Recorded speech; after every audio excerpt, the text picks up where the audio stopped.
I was speaking with a good friend today, and we were talking about the nature of holding space, as he is a man who is capable of holding space for women. So he's comfortable and understands the paradigm that you need to have a safe space in which a woman can thrash. But in addition to that, not a but, but an and to that, and this goes for female male relationships as well as male female, coming from that perspective, is that within the space that you've created of trust, I don't you like that word safety, but I do like the word trust. You do also need something hard to push up against when you need to. So you need to know when you need to lean hard, even antagonistically, that someone is not going to just wilt and fall away. This is a mistake that I absolutely own that I made in my marriage. I was harmony at all costs. I was swallow the grenade. I was stick the knife into my own heart in order to make everything falsely peaceful. Right? And sometimes, in retrospect, very clearly, what my ex was looking for was something to push against that he trusted. And I didn't give him that. I laid down every time. And so that was part of our de-evolution. And so what I'm offering to you in relationship is, yes, a woman needs room to thrash and not really know what she wants. And kind of like you need to just hold that space for her to spin until she kind of, usually for me, it's a spiral. And I will actually sometimes through words, because I know it's sometimes hard to follow the line of speaking. Tend to speak in a spiral, concentric circles, getting tighter and tighter until I finally arrive at what exactly I wanted to say.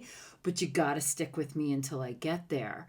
In the outset, I might not even know where I'm going, but in the exercise of talking, I get there. Just want to give you that hint.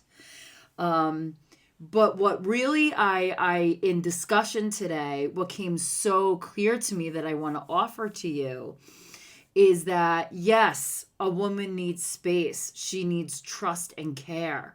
But she also needs something strong to push up against. Something that, now, I'm not talking about accepting abuse. I'm not talking about being, just allowing yourself to take her blows. That is not the same. You are not supposed to be her punching bag. 100% not.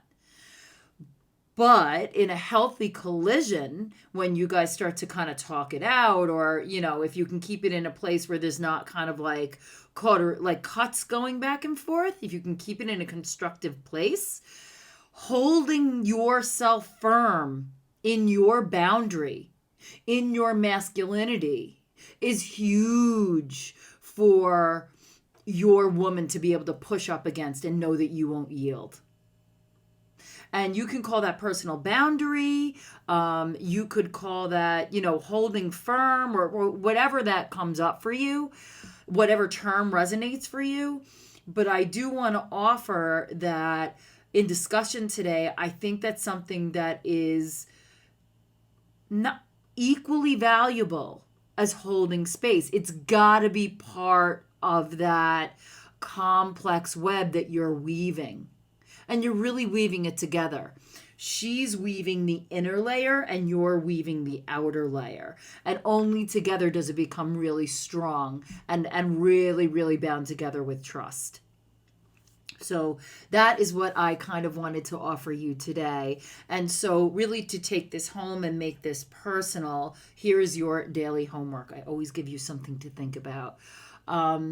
What I would ask you is, in your conflicts, do you acquiesce just to stop the fight? Do you acquiesce because she is being attacking? Or do you stand firm? Or do you get triggered and go back at her with fury? So what I'm suggesting is to try to investigate the standing steady and still and not giving in, but also not necessarily drawing the sword and lashing back out either. That's like a beautiful thing that you could offer.